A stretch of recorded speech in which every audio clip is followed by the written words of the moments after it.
Global. I'm your host, Nick Toka. Today is June 2nd, 2025. On today's show, VanEck warns of a brief but critical uncertainty window for Bitcoin to adapt to quantum threats. AI's power consumption will dwarf Bitcoin's by year's end, says study. And another Bitcoin buyer, Nasdaq-Listed Reitar. Logtech plans $1.5 billion in Bitcoin purposes. All this and so much more on today's show.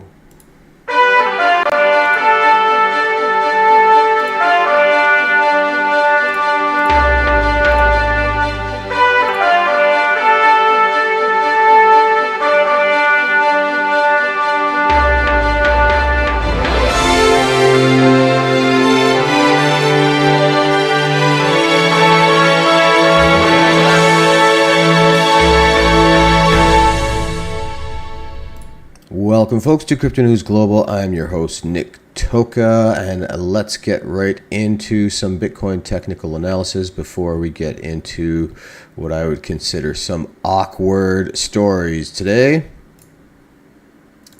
Checking out the Bitcoin price, we are up 0.75%, $106,000. Ethereum up 3.5%, $26.25.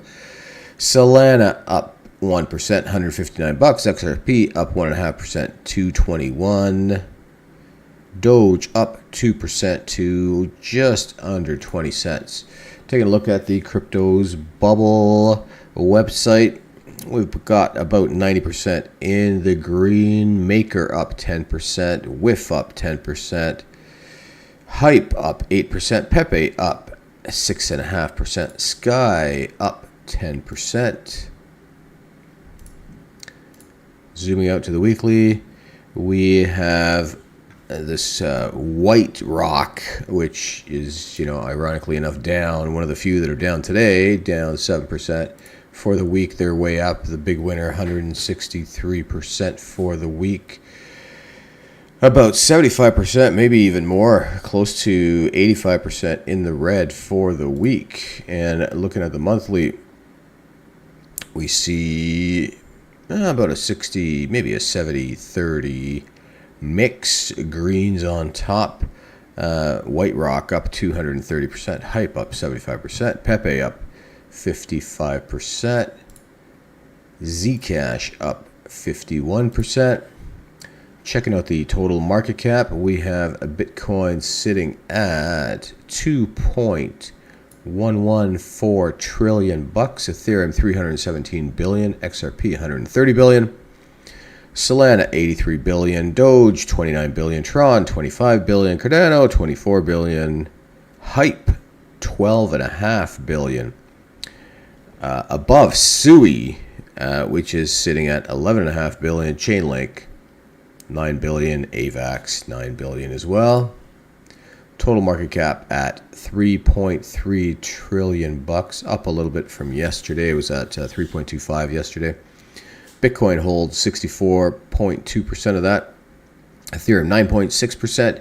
XRP 4% of the total supply. Checking out the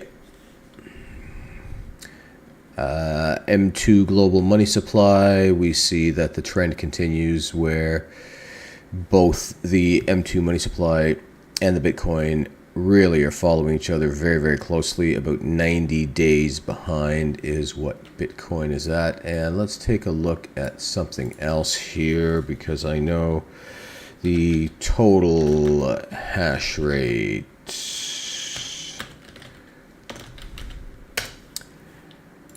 is currently sitting at another all-time high. There it is in the blue. Total hash rate hit an all-time high, I believe it was yesterday, which is at 942 billion terahashes per second. Is that billion? Or is it trillion? Let's see how many zeros we've got there. a million, a billion, 942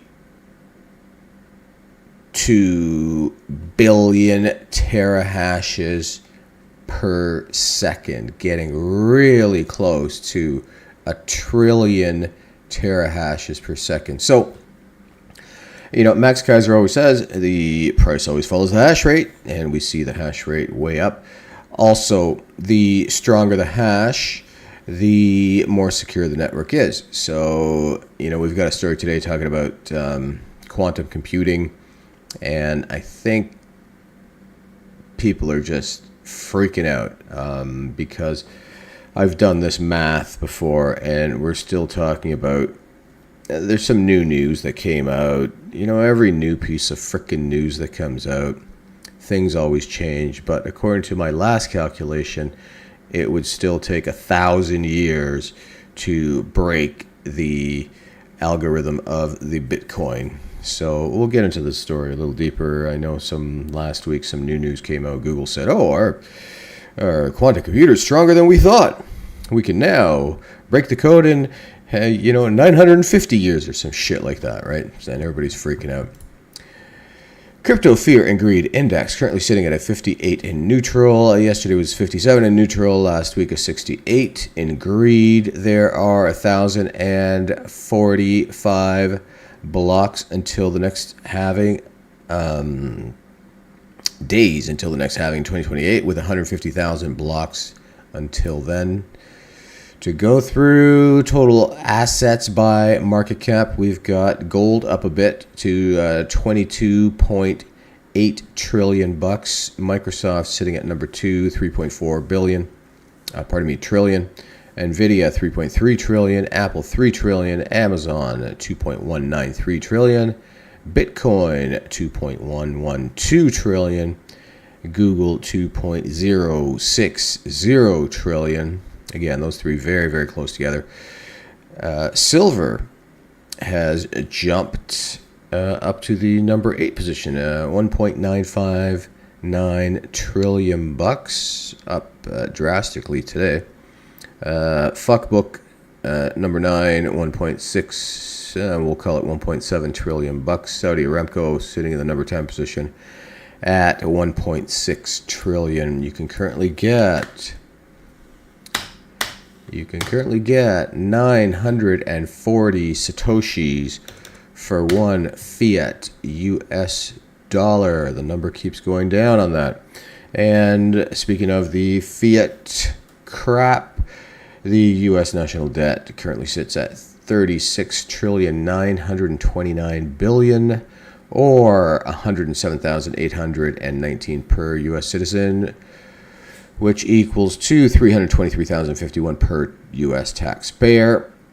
The Doge savings clock has now surpassed $500 billion bucks, sitting at 503 billion and some change, equaling to 4,480 bucks per taxpayer since the department was instituted. I guess that was January 20th. So we're coming on to, I guess we've passed 4 months. So again, it's sitting at $1,000 a month per U.S. taxpayer that they're saving.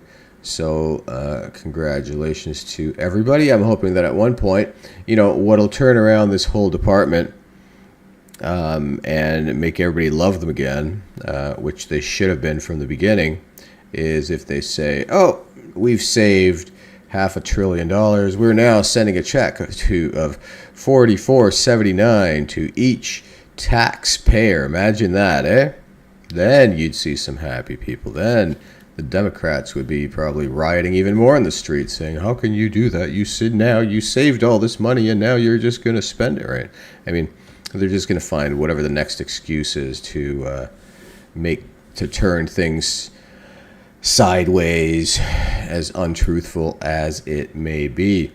Jumping into our stories for today, we've got VanEck, who is a warning of a brief but critical uncertainty window for Bitcoin to adopt to quantum threat.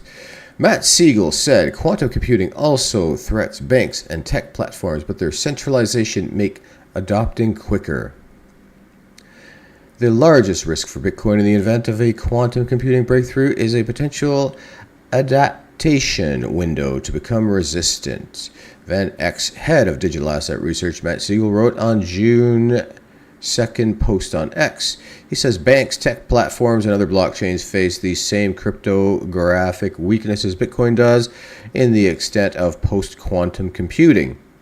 Yet, most can patch their servers once post-quantum standards clear the National Institute of Standards and Technology process. So, first of all, post-quantum computing. They haven't even created this thing yet, right? Or certainly they have created it, but it's certainly not at the point where it can break any algorithm. Siegel noted that custodians, exchanges, and even Ethereum could introduce lattice or hash-based signature schemes behind the scenes. Central control allows them to rotate keys and roll out patches without community input. Bitcoin lacks that lever. I agree with that, but you also have 1 trillion hashes per second. So I would say that adds a fair amount of security behind it.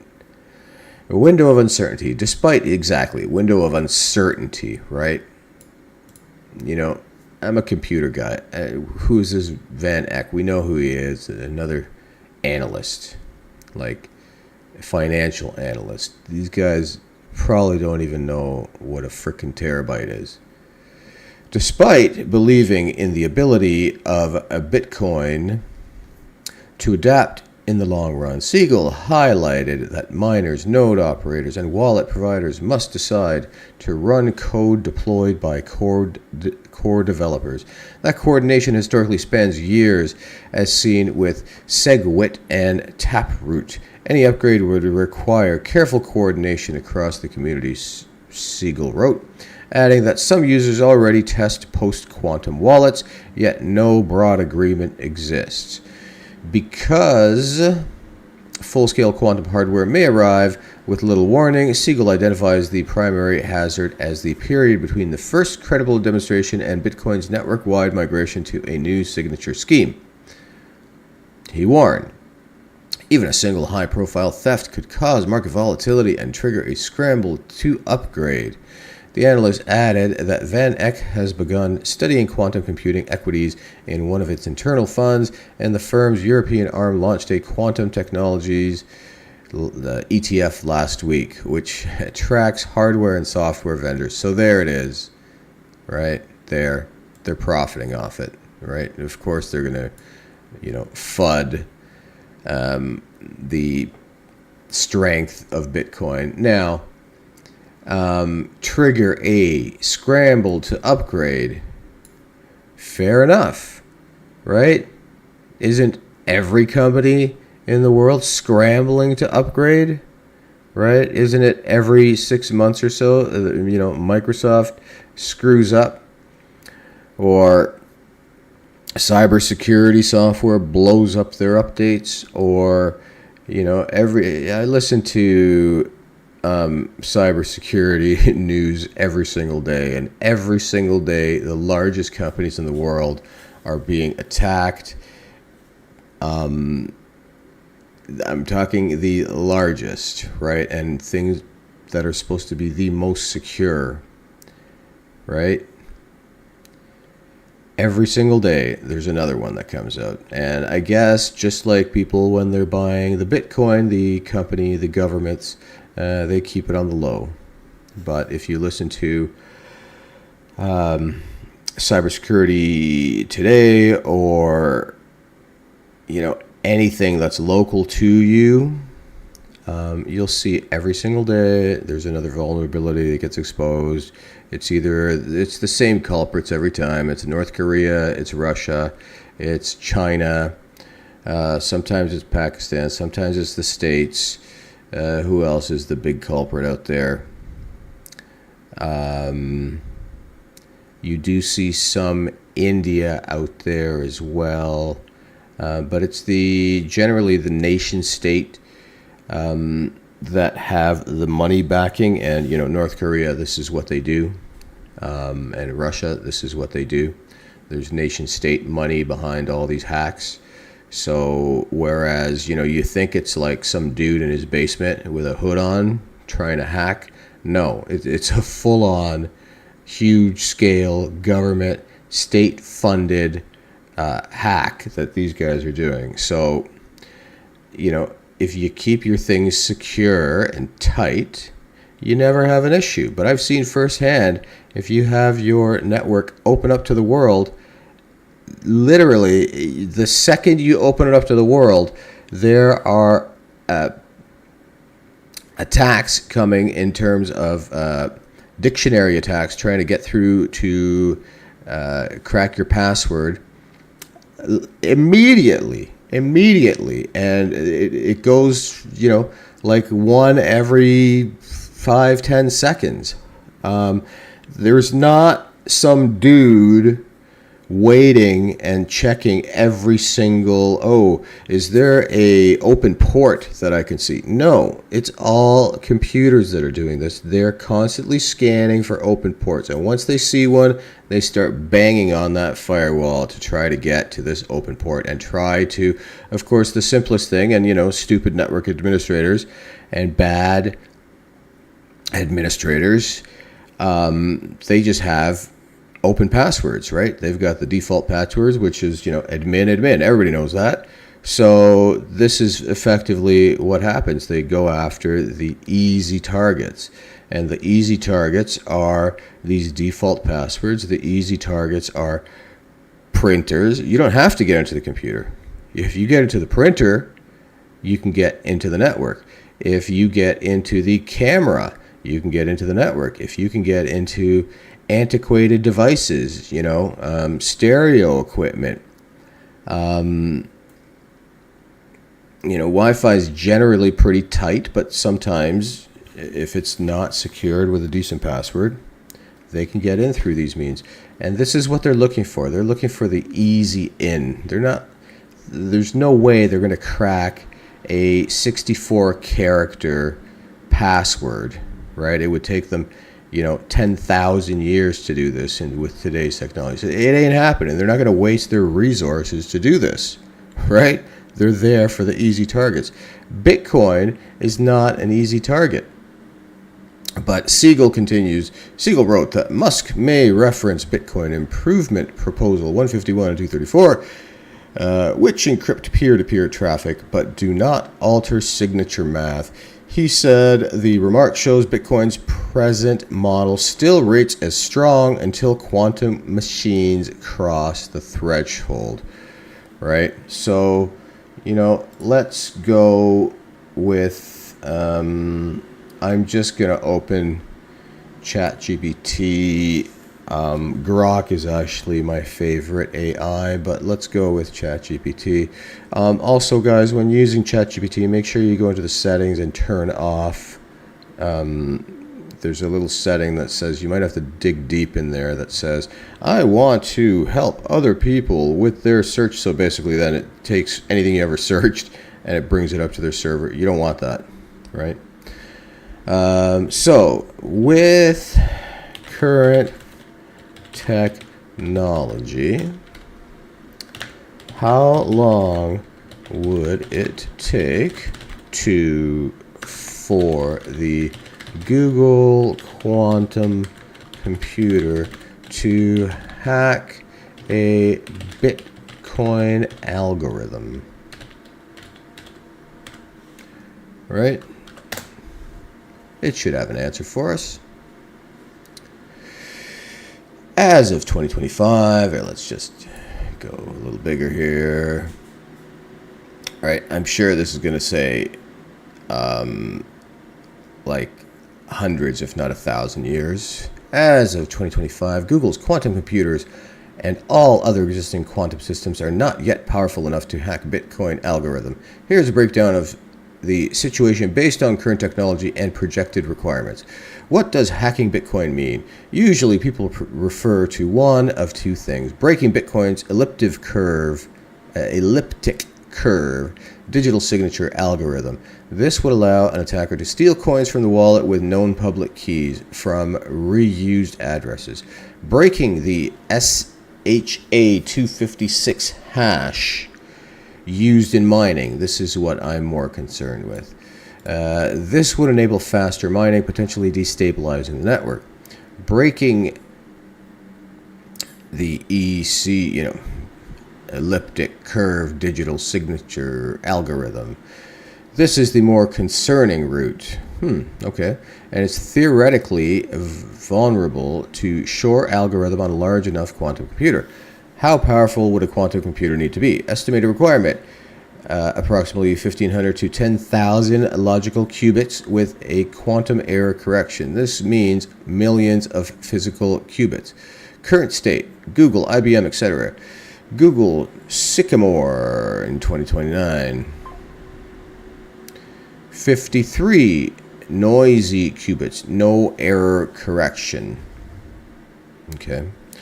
2025, still less than 500 physical qubits, no large-scale fault-tolerant quantum computers yet. And so we need to get to 10,000. It's actually closer than I thought. But time to break as of today. With Google's current quantum tech, 2025, impossible. With a hypothetical quantum computer capable of running Shor's algorithmic at scale, maybe a few hours or days per key, depending on implementation.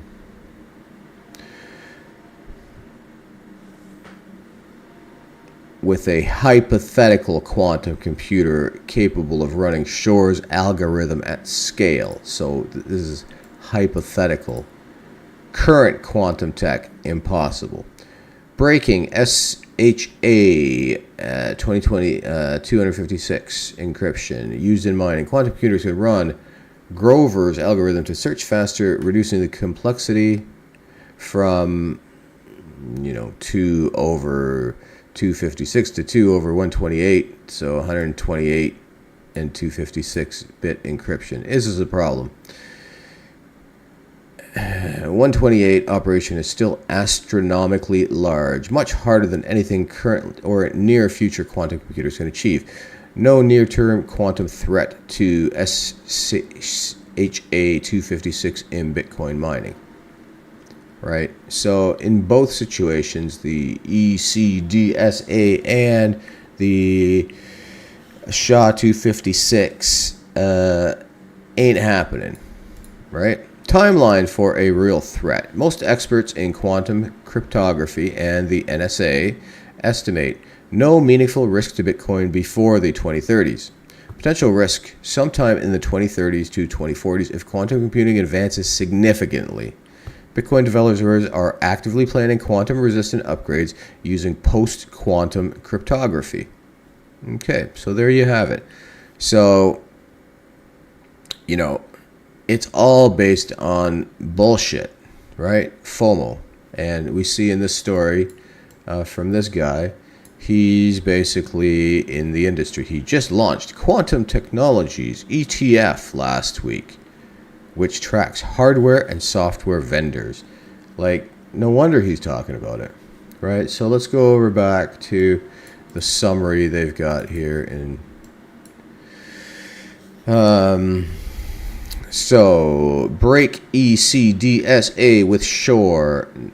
Current, no. Speed up SHA-256 mining, no. Steal Bitcoin via quantum, no. When might it be feasible for the ECDSA? Potentially 2030s to 2040s, maybe, right? And this is like huge advancements they would need to get here. And I just don't know if Google's smart enough, to be honest. So speed up SHA-256 mining. Theoretical, but not practical. Yeah, I was wondering why they even were talking about that. Makes sense. Steal Bitcoin via quantum. This is really what we care about. Only with a major tech leap. Right? If you're holding Bitcoin, quantum computing is not an immediate threat, but it's a real consideration for the future. The community is aware and preparing. Right. So enough with this quantum computer threat crap. Right? What, you don't think people are ahead of this? Anyway, let's move on here. AI. Their power consumption will dwarf Bitcoin by year's end, says study. And the reason I'm bringing this story today is because, the story goes there was a point in time where Bitcoin mining was boiling the oceans. That was the quote, right? And, for example, Elon Musk was accepting Bitcoin for his Tesla. You could buy a Tesla with Bitcoin 4 years ago. And then he stopped because, people wouldn't shut their mouths. And, oh, how could you do that? Bitcoin's boiling the oceans with all the energy consumption of a small country. And so, I guess he got sucked into the DEI as well, and I guess environmentally friendly. Look, we're an environment. We make electric cars. I guess we shouldn't be doing this, and he stopped. But yet, so he did say that once 50% of mining is done with renewable energy, he'll start accepting Bitcoin again.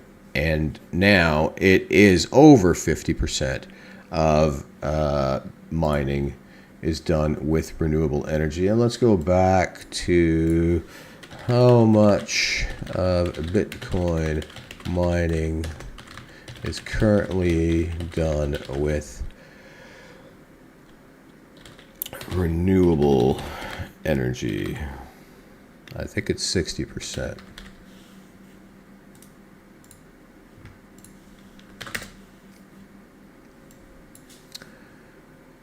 And while that works, let's just shuffle it to the side here. As of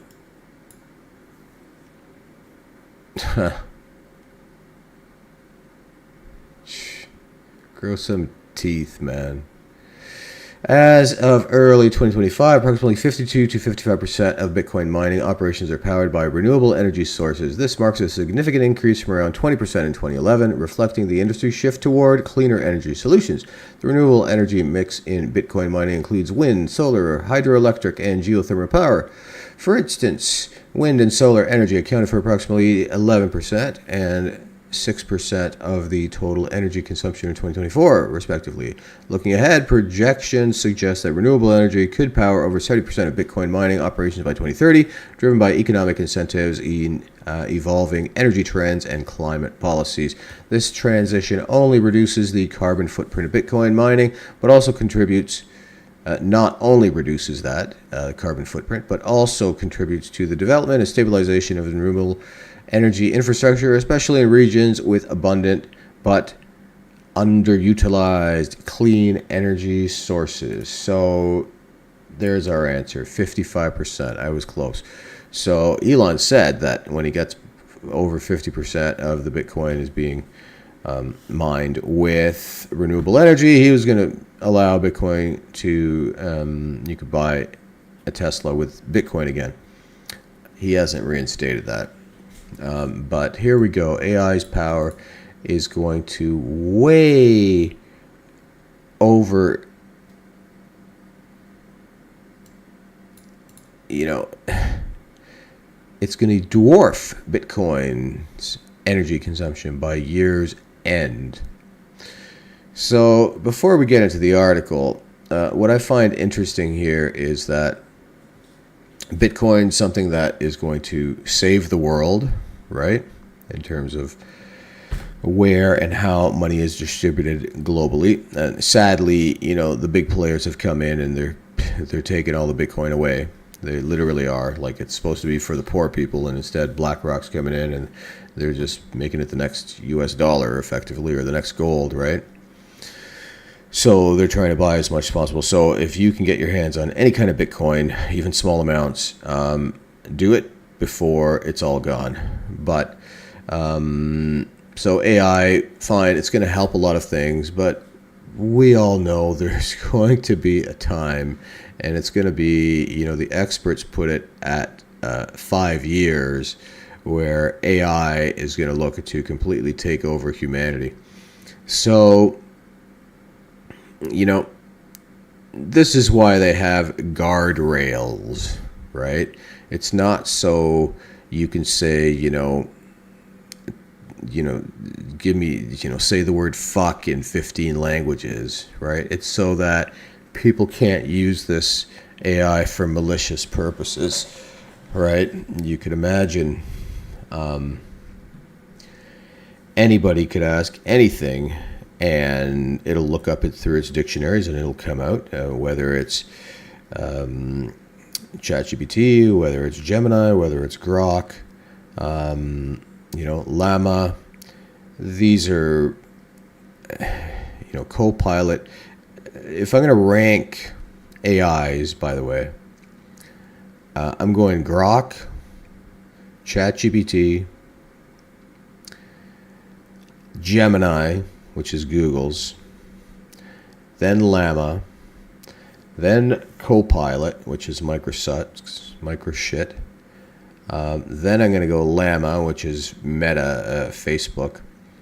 And then it kind of goes down the list from there. I've had this in previous episodes a couple months ago on how to run every or any large language model locally in your computer. So if you want to get away from this crap where all your information gets sent back to the builders of these AIs, you can run all this stuff locally. I've got full instructions and some videos if you go back on how to set up Llama, how to set up Jan. Jan I like because it's easy to set up, and everything's offline. And Llama, it gives you access to more, almost all the, actually for sure all the major AIs, and it allows you to install different size models. The computers, you see my beast computer here, right? But this is not even enough to run, it'll run any of these AI models, but it won't. If I install the largest of the models, which is, I think like 500 gigs, then it's just slow as shit. It's only reasonable to install the smallest one. If you go to, let's go to Llama. Let's get you on the right window here.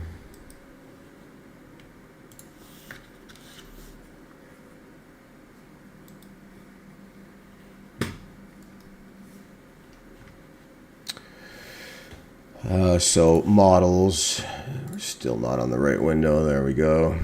So,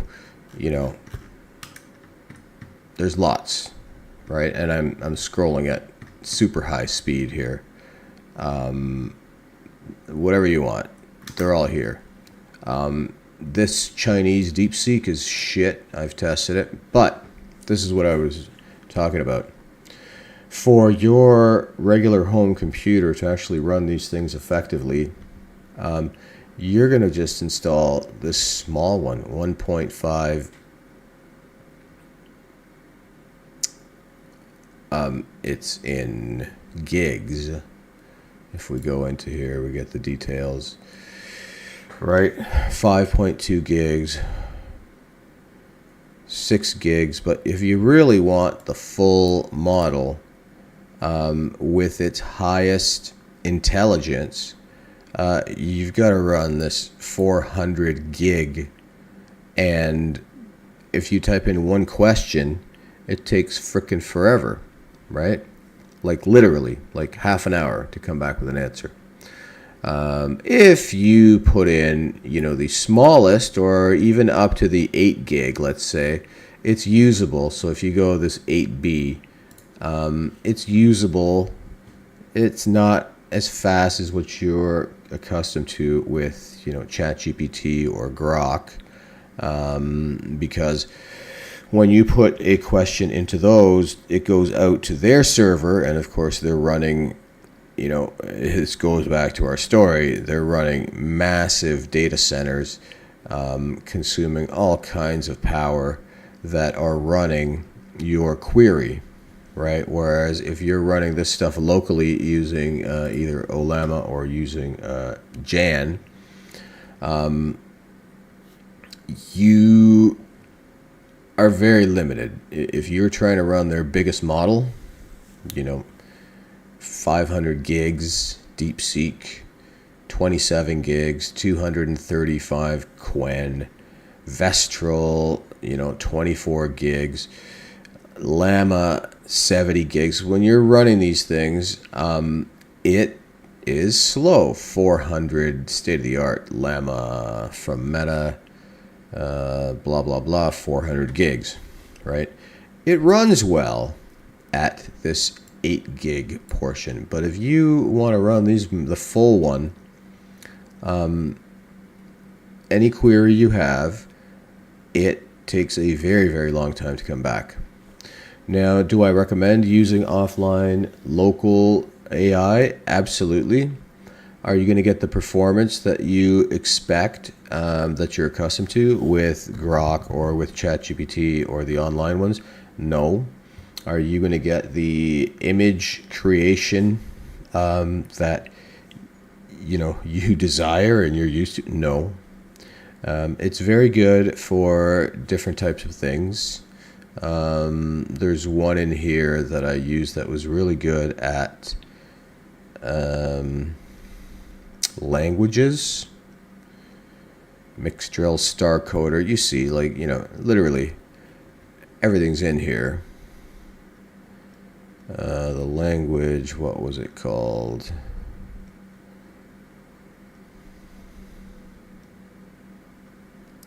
Zephyr, Granite, Vicuna, Uncensored. Oh yeah, there was a great actual uncensored one. Maybe that's it there. So that you can swear to. And there's a Llama uncensored as well, from what I remember. Open Hermes, CodeGen. Yeah, that was it. Multi-language models that supports 23 languages. So, it was useful, right, when you're talking about that, because then you can ask whatever you want. Tell me,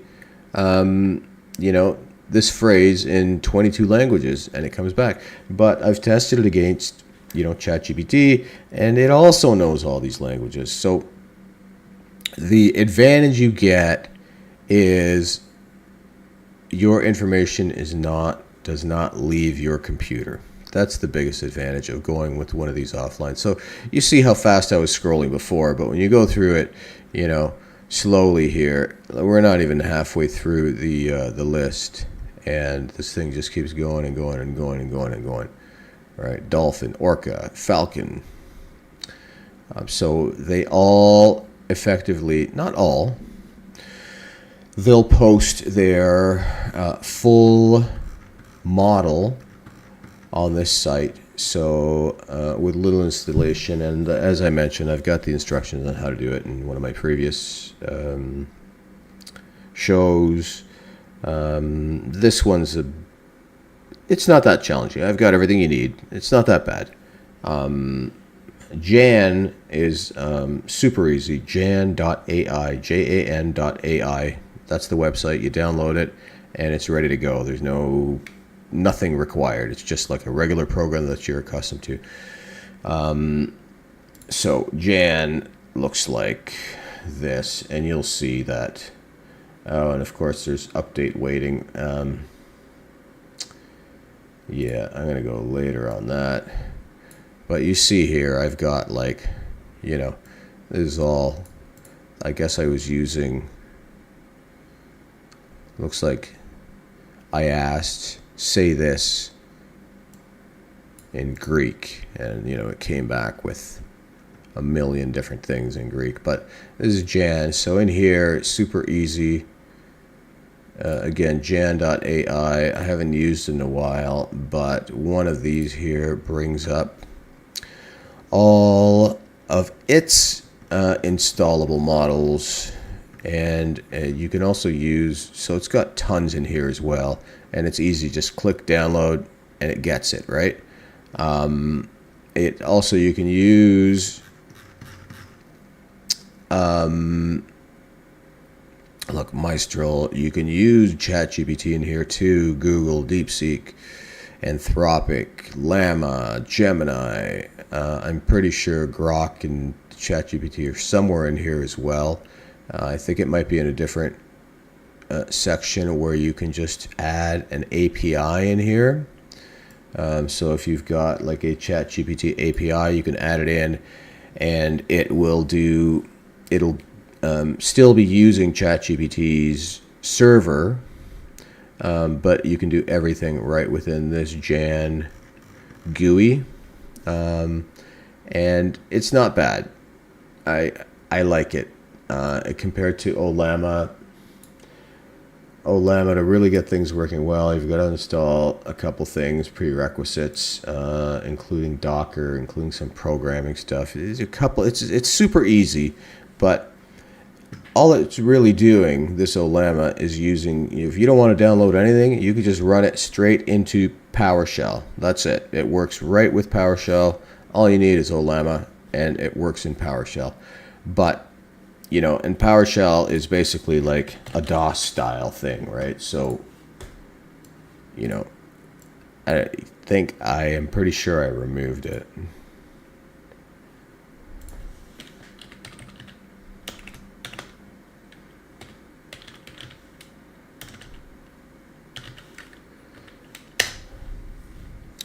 Right, so that's what I've got.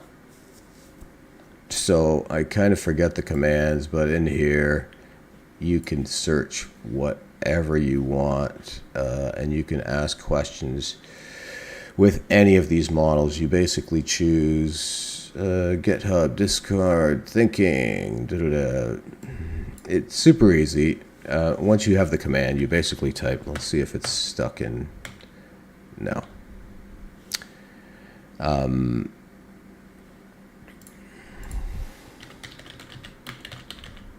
Now, for me to say it's super easy and then, you know, not be able to do it, so let's just look it up here fast. Ollama list to see what's installed. Ollama run. So Ollama serve to start the server. Pull to download the model. So you basically can go pull and it'll download whatever you want to call it. Any one of these, you know, hundreds that we were looking at here, it'll automatically grab it for you. If we want to go run to interact with your model, Ollama run. You can also create new models from existing ones. Ollama create, view model details with Ollama show, remove models with Ollama remove. Right, so Ollama run. So then you're typing in what you want. So let's go Ollama run, and let's paste that in here, and it's now running Ollama uncensored latest, which, you know, I installed it 4 months ago. So let's even see if it's up and running. I think there's one more command I need. Okay, yep. Tell me the worst swear word. Tell me the top 5 worst swear words in English. Right, and there you go. Because it's uncensored. It even censored it. Like, what the fuck? Number 1, fuck. Number 2, shit. Number 3, cunt. Number 4, bitch. Number 5, pussy. You know, and oh, it even gives you their description here. So effectively, if you want to use Ollama, you can do it right in here. You just install Ollama, this thing, download, install, and I don't even think there's any command that you need after that. And you can run it straight in PowerShell, just like this. If you want a nice GUI, so it's nice and pretty in a website, the way everybody's used to, then there's a little more that's needed. I've got that in the show, but if you just want to run it on your computer, so nothing is going back to anybody's server, you can definitely just run it straight in here. So, you know, Ollama buy, okay, let's go buy, and Ollama run, let's choose a different one. So anyone you've got in here, you can basically run it, right? So now which what I was saying was the one with a whole bunch of languages. So how do you say hello in every available language in your model? Hello is a friendly greeting that can be used in many different languages. Here are some examples of how, and you hear my computer spinning up here, right? So basically it's using my computer. None of this information is going to fucking Grok or anybody, right? Hello is a friendly greeting that can be used in many different languages. Here are some examples of how you can say hello in a variety of languages. And there you go, right? It came back with 15 languages. Hello, hola, bonjour, hello, ciao, ni hao, namaste. Ah, very nice. I didn't know that was hello in Hindi. Interesting. Konnichiwa, Japanese. Privet, Russian. Morhaba, Arabic. Hola, Portuguese. Ciao, Vietnamese. Shalom, Hebrew. Merhaba, Turkish. Sawaduk, Thai. Okay, so how do you say hello in, see, it's supposed to have 22 languages, so how do you say it in Greek, right? Translates Hiyasu, right? Hiya. Nice.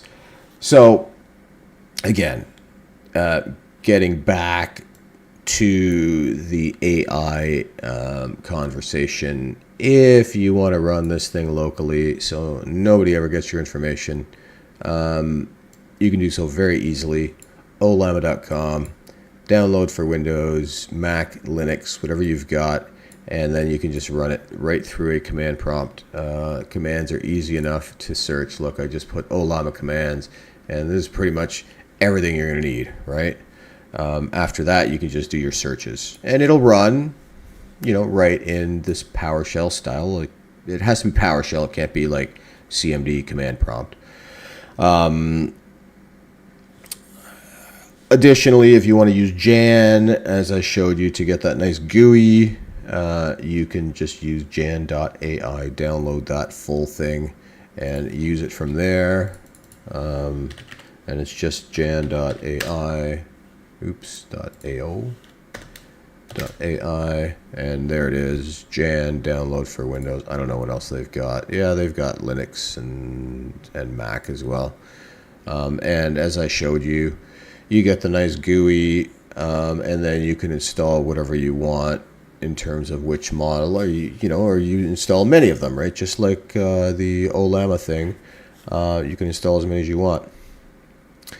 if you're concerned with regular thinking, and let's go buy here, and Olema list was telling me what I've got installed. So let's go Olema 3.1 latest, which I think now they're up to 3.2, but run, is it run?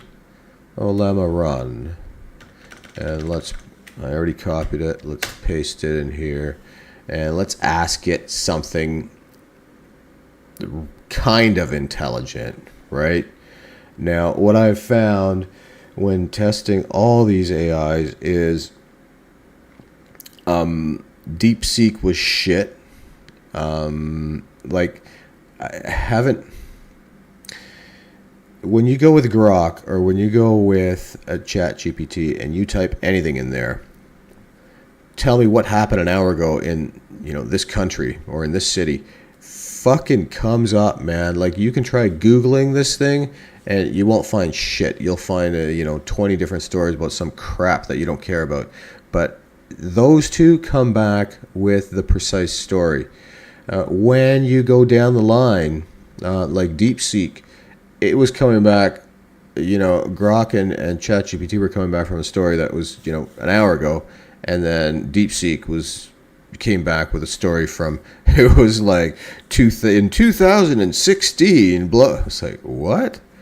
So they've got a lot of catching up to do. So let's ask Olema 3.1. And again, I haven't installed any of the newer ones, but I can show you quickly how to do that too. This wasn't really supposed to be an AI video. I could certainly have a specific AI video. I was just got off topic with the power generation of the AI that's taken over the world in terms of power usage. But let's ask a question.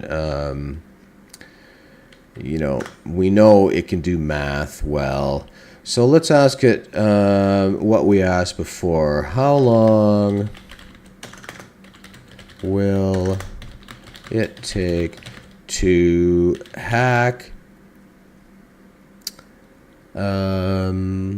Do I have, let's go back, see if I've got the history in ChatGPT so I can ask exactly the same thing. Quantum Bitcoin, perfect.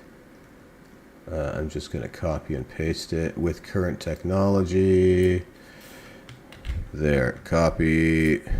Just going to nuke what I've got here.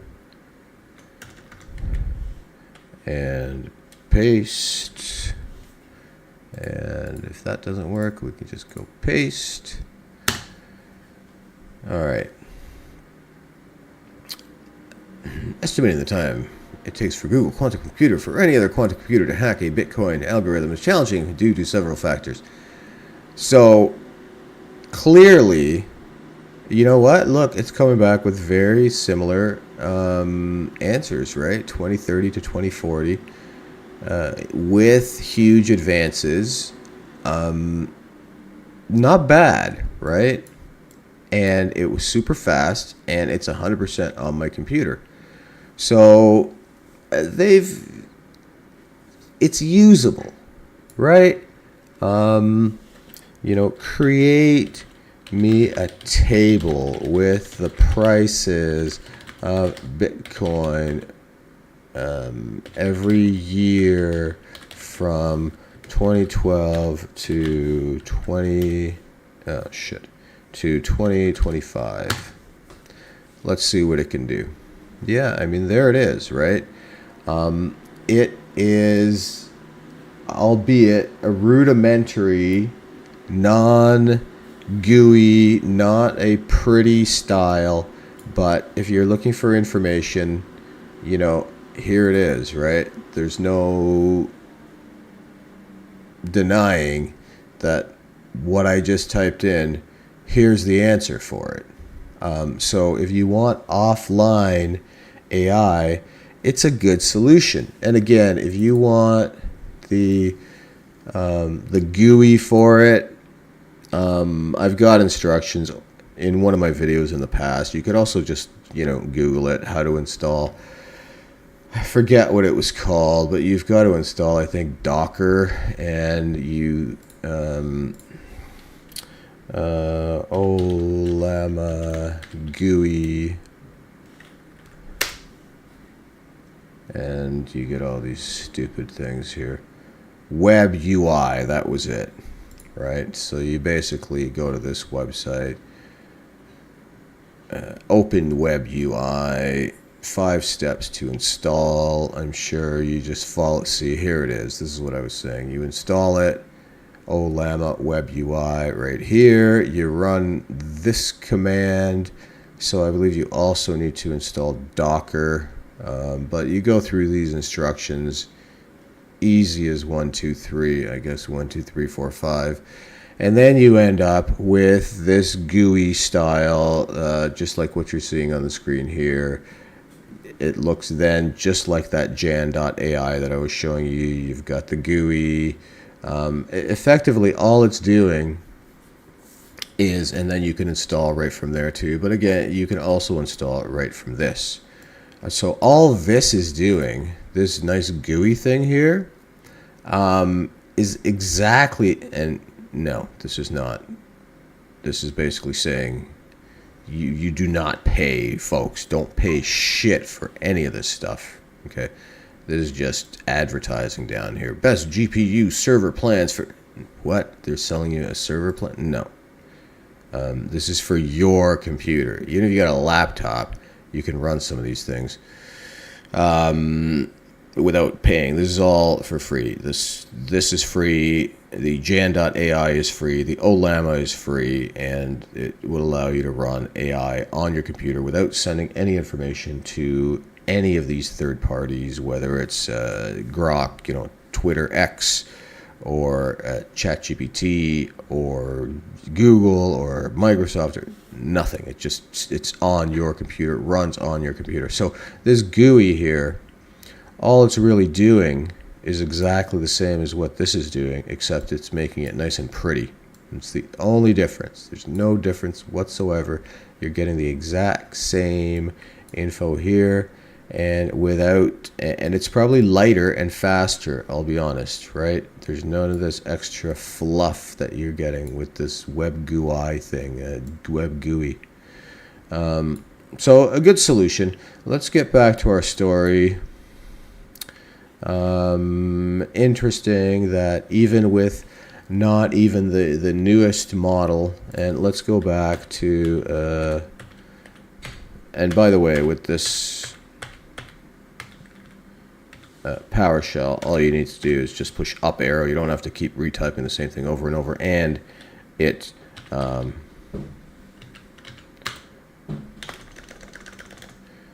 I'm already, what was it? Olama list. I think I've got to go buy here first. /buy Olama list. So these are the ones I have installed. So you can then go to the actual Olama website. You can go models and see what's available. So Llama 3.3, new state-of-the-art 70B model Llama offers similar performance compared to the Llama 3.1. 3.2, Meta's Llama goes small with 1B and 1B. New state-of-the-art model for Meta in 8 gig, 70 gig, and 400 gig parameter size. Mistral, released by Mistral AI, updated to version. So you could basically have all these things. So maybe I already do have, what version did I have? 3.1. So I don't know if it's even worth, I guess maybe I could go 3.3, but it's 70 gigs. And does this show us how big? Yeah, it shows us how big the models I have are. And I currently have the 3.1, which is 4.9 gigs. And it seems to run great. If I went ahead and installed that 80 gig one, for example, then when I type in a question, you saw how fast it answered here, right? It's not going to be as fast, and your processor will spin up like mad. you'll hear and the answers won't come as fast. But the bigger the model, right? So I've got the 4.9 gig one here. If I went for the 80, was it 80 or 70 gig, then it would take longer to come back, but your answer would be more accurate. The full model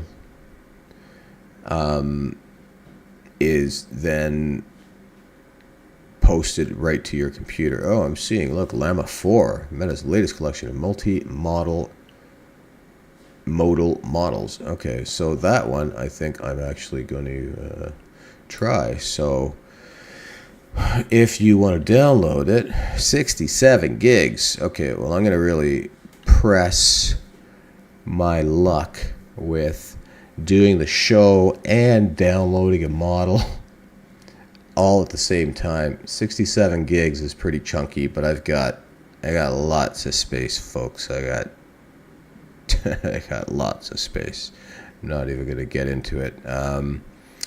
So if you want to grab yourself any of these, okay, so you basically get the name of it, and Llama Run, we know how to do that, but how do we download? So how to download, I forget. You do it right through this. It's like Llama Get.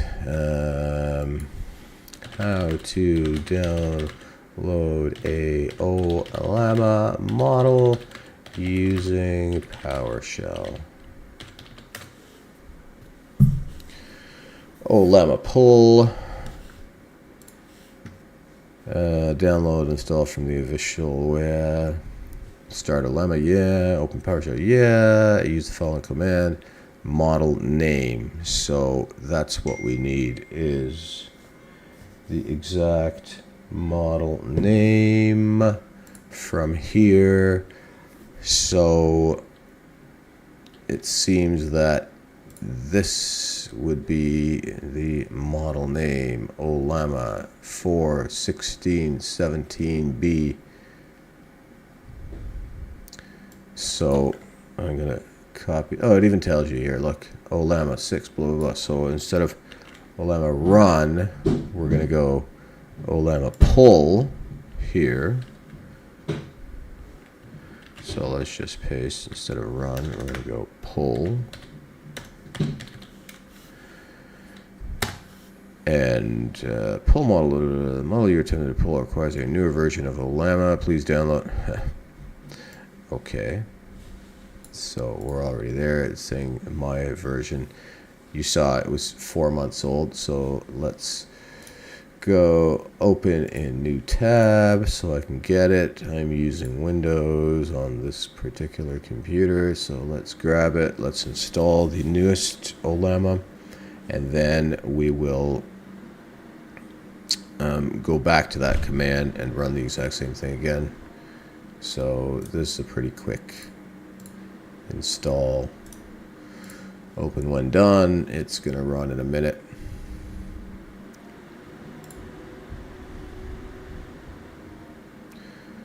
Let's keep reading our story while that thing runs. We're going to see it pop up in a minute.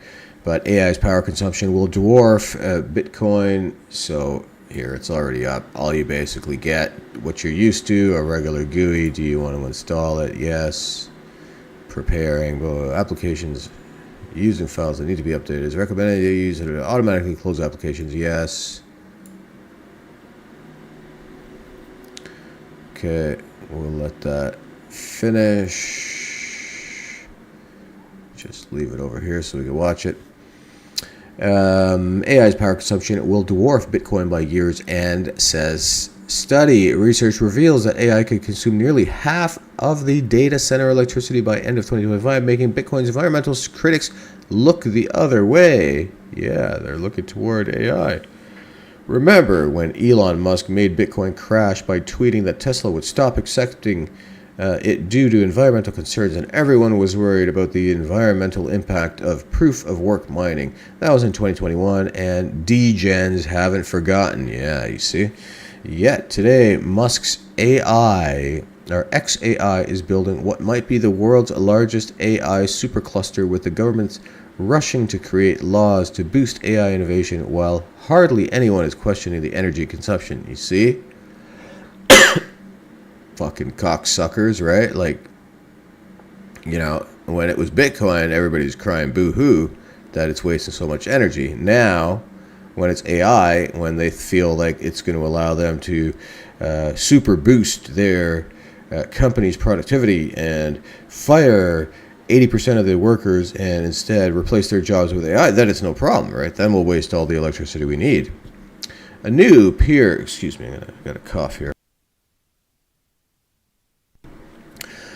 A new peer-reviewed research paper published in the scientific magazine Jolet revealed that artificial intelligence could account for up to 49% of global data center electricity usage by the end of 2025. Half of all data center usage. That's insane. Surpassing even Bitcoin's notorious energy appetite. Yeah, that doesn't sound like an energy appetite at all, because these data centers are massive. I'd like to see a comparison between this AI energy usage compared to what Bitcoin was using in 2021. Alex de Vrie Gouw, a PhD candidate at Vrije Universiteit, Amsterdam, and longtime Bitcoin energy consumption critic, found AI's power demand could hit a 23 gigawatts by January 21st of next year, so in 7 months.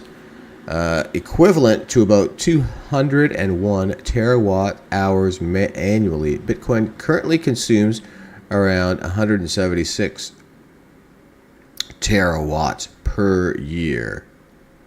Okay, so Bitcoin does still consume a lot. 176 terawatts per year, and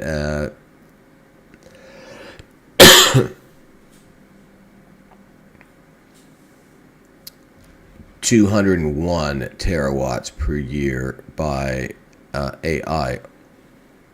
Let's go back here since I've got that installed. Let's just run again. You just push up arrow, and the same thing comes up. Like everything I've typed, it's all there, right? So now pull, and we already grabbed the name from there, and there it is, pulling manifest, blah blah blah. So I'm gonna just leave this to the side a bit. Big tech companies. It's going to take a while, right? 67 gigs. So I'm downloading like the mother load here. It's not just some small little 5-6 gig model. Big tech companies are well aware of this trend, as companies such as Google even mention having faced a power capacity crisis in their efforts to expand data center capacity. De Vries Gouw wrote on LinkedIn. At the same time, these companies prefer not to talk about the numbers involved. Yeah, see? Since ChatGPT kicked off the AI hype, we've never seen anything like this again. And he added, as a result, it remains virtually impossible to gain good insight into the actual energy consumption of AI. So, a little background on that. Everybody thinks AI is new. No, it's been around the IT industry for 15, 20 years, really. But now, there's a easy to use, ChatGPT that the whole world can click and ask a question in whatever language they want, and it understands them. So suddenly it's this big, huge phenomenon, because, CEOs know how to type, and now they know how to use it, whereas before, I guess there wasn't really as much of a GUI. Now, I feel like the...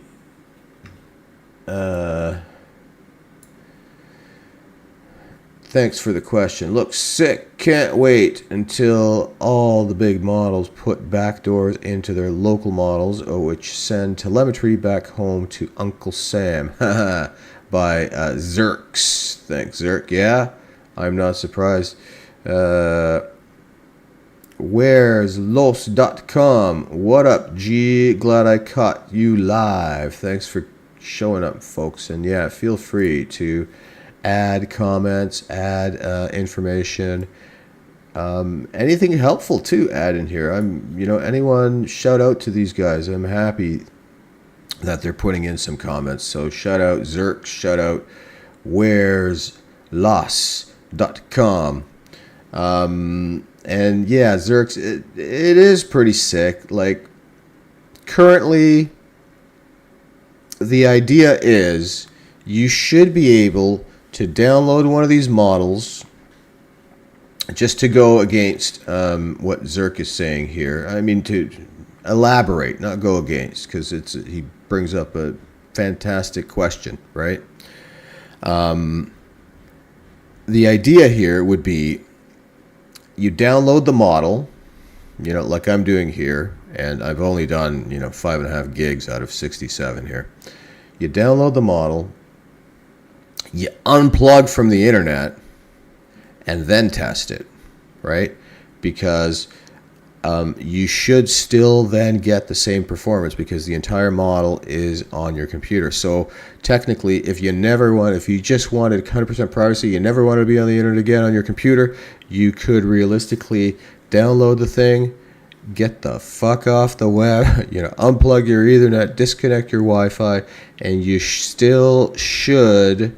I haven't tested it in that way, and you make a great point, but in theory, you should still get the same answer as what you did when you were plugged into the web with these local models. So hopefully that helps. And, it should really, can't wait till the models put backdoors into their local models, which send telemetry back home to Uncle Sam. So I hear you. I'm not a big fan of being watched, and this Orwellian style society that we've kind of been brought into, and no one seems to care. The few that do care get ostracized and called weirdos, and really they're the ones that I think really have things clear and objective, but people just will think you're crazy, right? The more people are looking on the web, the more they're getting this idea that, 1984, the book is actually a very minuscule style of oversight compared to what we're actually seeing in reality right now. That's nothing, right? Like, what's actually happening is way beyond what that book could ever even envision. And it's happening real time, and no one even sees it. It's just going right over everybody's head.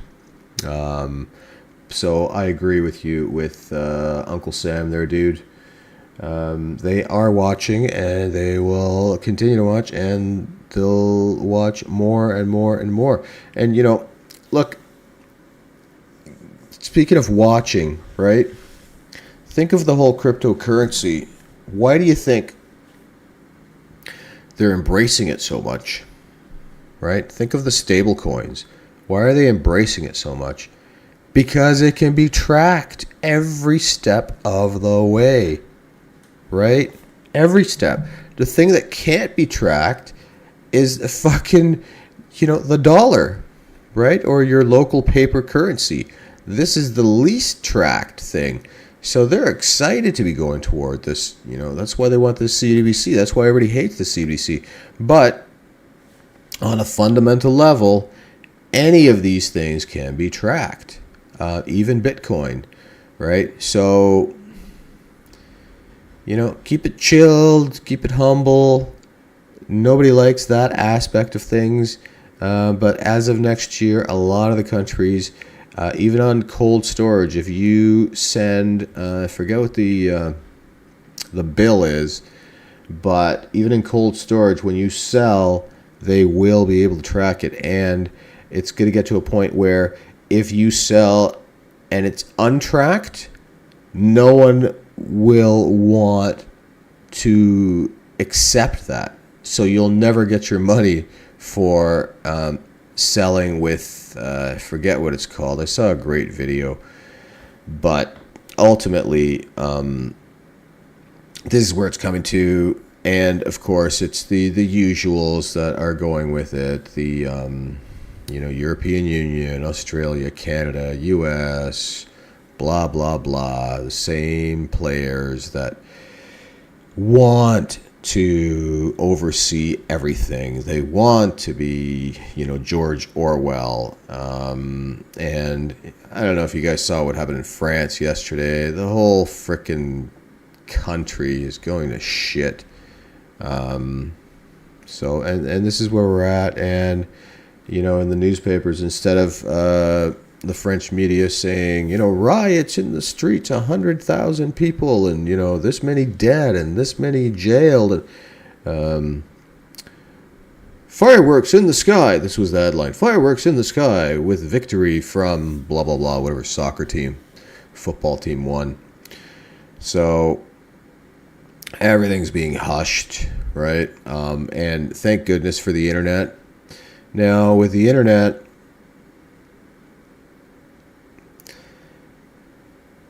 you can't believe everything you see on the internet or hear on the internet, right? Everybody knows that saying. But I've said this before, the internet on the whole, not everybody's lying, right? There's going to be these outliers that are, full of shit, right? But on a whole, I believe the news content I hear on the web more than I believe the manipulated stories I hear with legacy media. I've also mentioned this before, that I used to work in the biggest media company, and I know that all the media companies get their news all through the news wire, all coming from the main and only news feed, right? So they all are getting their news from the same place. So whatever Reuters decides to send out in terms of news, it doesn't matter if you're listening to ABC, CBS, NBC, Canada, US, and probably overseas, same kind of thing, Europe, blah, blah, blah. I don't know what theirs is called over there. It might even be Reuters. I don't know. Associated Press is another one too, but they basically are all getting their news from one source. So whatever that source says is the news, then all the broadcasters, the legacy media, are all using the same one. I used to handle this news feed. Okay, I was the guy that if it broke, I would have to fix it, right? So I know how that shit works, and basically it comes in on just like this DOS thing. It basically came in just like this, very similar. It comes in looking just like this screen here, just with regular DOS type screen, and then it goes straight to the editors. The editors take it. They take the stories. It's like blah blah blah story end, right? And then next story blah blah blah blah blah end. So then they take that. They go from beginning to end of each story. They bring it into a more usable interface, and I shouldn't have moved this thing. And that's basically where everybody reads the news. Then they do some editing to it, and there you have it. Your news, folks. Okay, whatever. It looks like I'm already at the bottom here.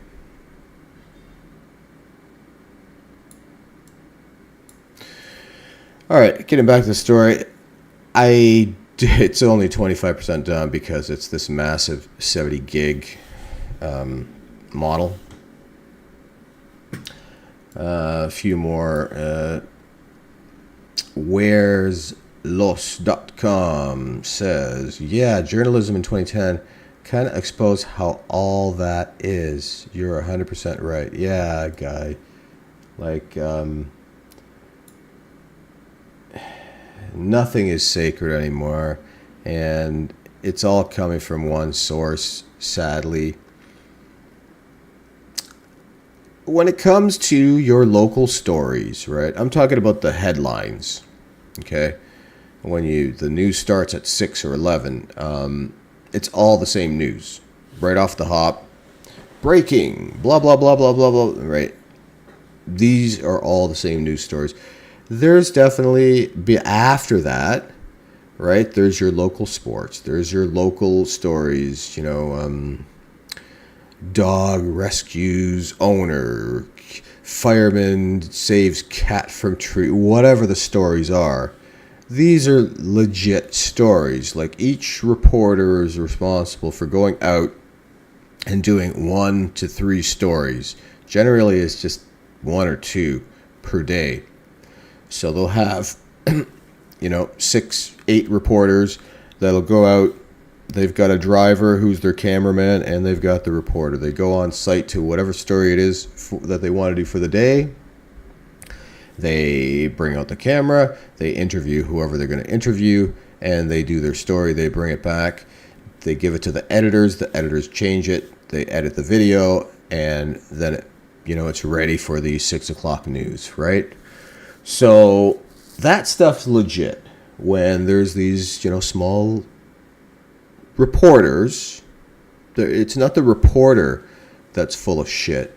It comes at the higher level, which is Reuters sending you this news feed, and the media companies receive the news feed, and this is what they push across as your news, right? There's not like the poor editor. They're not, George Orwell. They just have a job editing what they get in the news feed, right? So, in some cases, your better news comes from, comedy shows, right, at 11 at night, and from the web. And even those comedy shows have become so freaking democratic now that I stopped watching.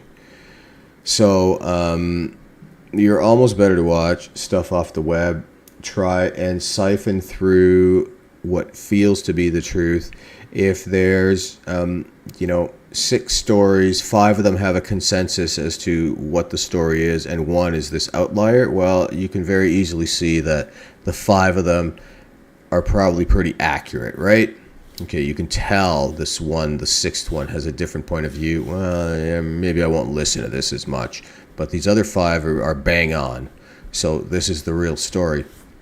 Let's go back to the energy crisis of AI. Since ChatGPT kicked off the AI hype, as a result, it remains virtually impossible to gain a good insight into the actual energy consumption of AI. Unlike Bitcoin's transparent energy consumption, everything's transparent, baby, which anyone can calculate from the network hash rate, AI's power hunger is deliberately opaque. Companies such as Microsoft and Google reported increasing electricity consumption and carbon emissions in their 2024 environmental reports, citing AI as the main driver for this growth. However, these companies only provide metric for their data centers in total without specifically breaking out AI consumption, right? So they're not even courteous enough to say this is what the portion of our energy is being used by AI, right? It's just they're just lumping it together, so everybody's in the dark about it. Since the tech AI giants refuse to disclose AI-specific energy data, DeVry Gao, following the chips. He tracked Taiwan semiconductor manufacturing companies' chip packaging capacity, since virtually every advanced AI chip requires its technology. The math, DeVry Gao explained, works like a business card analogy. If you know how many cards fit on a sheet and how many sheets on the printer can handle, then you can calculate total production. DeVry Gao applied this logic to semiconductors, analyzing earnings call where the TSMC executives admitted to very tight capacity and being unable to fulfill 100% of what consumers needed. His findings: NVIDIA alone used an estimated 44% and 48% of the TSMC's COWOS capacity in 2023. This is a data center. And 2024, respectively, with AMD taking another slice. These two companies could produce enough AI chips to consume 3.8 gigawatts of power before even considering other manufacturers. So TSMC is the Taiwanese main manufacturer of semiconductors that you hear about in Taiwan, that the whole controversy where they think that China is going to go take over Taiwan. This TSMC is the biggest in the world. NVIDIA alone used an estimated 44% and 48% of TSMC's CoWoS. So I don't actually know what CoWoS is. I thought it was a data center. With AMD taking another slice, these two companies could produce enough AI chips to consume 3.8 gigawatts of power before even considering other manufacturers. DeVry Gao projection showed AI hitting 23 gigawatts by end of 2025, assuming no additional production growth. TSMC has already confirmed plans to double its CoWoS capacity again in 2025. So, yeah, that's got to be the data center. Power demand is unlikely to slow down. NVIDIA and AMD announced record revenue, while OpenAI announced Stargate, a $500 billion data center venture. Indeed, AI is the most profitable business in the tech industry, with any of the top 3 tech companies in the world surpassing the total market capitalization of the entire $3.4 trillion crypto ecosystem. With any of the top 3 tech companies in the world surpassing the total market capitalization of the entire $3.5 trillion ecosystem. So, what does that tell you there, right? So, the environment will probably have to wait. That's their synopsis of the whole story, right? Interesting, because according to the Democrats and the liberals, the environment cannot wait. However, they've truthfully and solely and wholly have embraced AI. So there we have it. Kind of a shitty story there. Another method of control, right? And make no mistake, I'm sure the government is loving this AI for multiple reasons. Number one, we know that there's not always the brightest people in the government. There's some people that are, for sure, kind of bright, but generally the brightest people in society are in the private sector. So it's going to make their jobs easier, number one, and they'll find a way to use this as another way to oversee and control data and people, right? Another way of watching things. When it comes to AI agents, AI chatbots, this stuff, you put something in there, 100%, it's tracking your IP address, number one, if it can get it.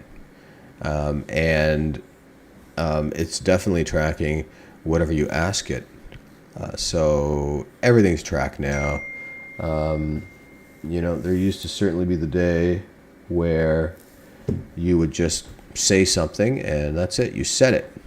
Now you're typing it, it's recorded, so you're not necessarily just saying it, you're typing it, it's there forever, right? Another Bitcoin buyer, Nasdaq-listed Reitar, Logtech. Let's get rid of this here. Plans $1.5 billion in Bitcoin purchasings. Hong Kong-based Reitar Logtech joins a growing list of companies looking to build Bitcoin treasuries. Nasdaq-listed Reitar Logtech, not Logitech, Logtech, is planning to buy $1.5 billion worth of Bitcoin, according to a Monday U.S. Securities and Exchange Commission filing. The Hong Kong-based RITR, which I guess symbol, said it was aiming to buy 15,000 Bitcoin. The Bitcoin program will pave the way for the company to engage in logistics real estate projects, which may involve digital assets in the future, by establishing a reserve of digital assets through this initiative and setting up the necessary internal organization and technical infrastructure for managing such digital assets. The company said in the 6K SEC document. It added that the potential initiative will allow it to expand into new markets. Reitar Logtech did not immediately respond to Decrypt's questions. So, this is explaining why they're doing it. A whole bunch of, jargon for basically, we know why they're doing it, because every company that's put Bitcoin on the Treasury in their strategic reserve or on the balance sheet, their stock has gone up exponentially. That's why they can type whatever they want here, but that's the reality of it, right? Like, who are they trying to fool here? I guess they need to add this jargon in for people to not think that they're greedy, but we all know why they're doing it.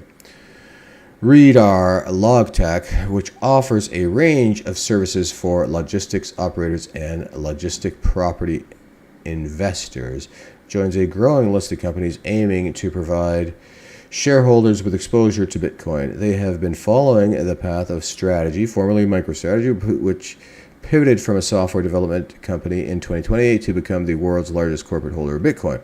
Strategy stock has soared more than almost 3,000% over this period. The company on Monday announced its latest Bitcoin buy of another 705 Bitcoin worth $75 million based on current price. It now holds approximately 581,000 Bitcoin worth $60 billion. Other firms on the Nasdaq are also acquiring Bitcoin, with healthcare company Cosmos Health, auto firm Worksport, and energy storage Cooler Technology Group all recently announced crypto buys. So, you can't tell me that auto firm Worksport is some kind of high-end technology company that is really into cryptocurrency. No, they just want their frickin' stock to go up. We discussed this in a previous episode a couple of weeks ago, where the only thing corporations care about now is shareholders' wealth. That's it. If your company is doing shit and your stock is going down, or your stock's been sitting sideways for years, what do? To energize your stock, you put Bitcoin on the balance sheet. Every single company that's put Bitcoin on the balance sheet, the stock has been just skyrockets, right? Even if they have nothing to do with technology, Bitcoin, crypto. That's why you're seeing healthcare company, auto firm, energy company,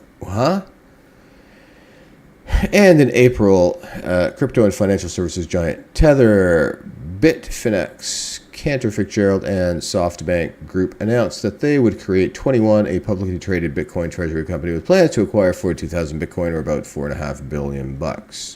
Bitcoin was recently trading at about 104,000 and a half. Right now it's at 106 and a bit, down slightly over the past 24 hours. According to crypto data provider CoinGecko, it is up nearly 11% year to date and hit a new all-time high of 111.8, we'll call it, in May last week, amid the wider upturn in crypto markets. Yeah, so in a nutshell, another greedy company buying Bitcoin, putting it on the balance sheet. Right? Are they doing the right thing? Absolutely.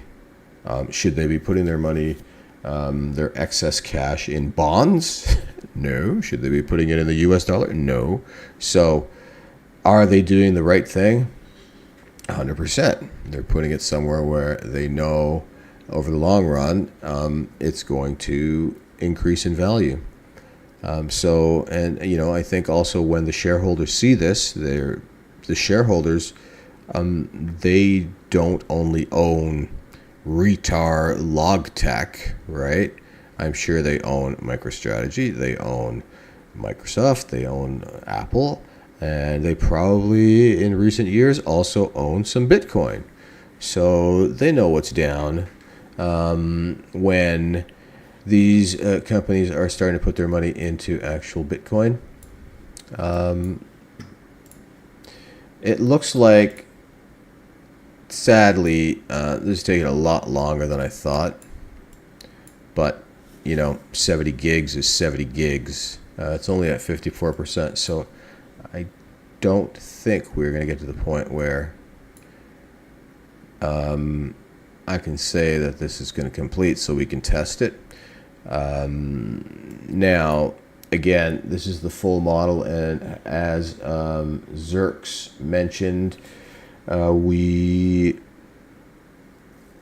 don't want Big Brother to be looking at our searches, right? And we don't want Big Brother to be adding some kind of algorithm in here so everything you search goes back to the founding company of this. In this case is Meta, right? The last person I want with my trust with my information. Meta is the worst when it comes to hacking, right? Like these podcasts that I listen to, like, I'm an IT, I'm a network guy. What do I listen to? I listen to finance books, and I have my favorite hacking podcasts, right, that I listen to every day. So every single day, there's another story of how somebody got hacked. And how do they get hacked? Facebook Marketplace, Facebook this. Answered an ad on Facebook. Like, there's just no policing that they do. They don't give a shit. They just care that, you follow their ads, and the per click person gets paid, right?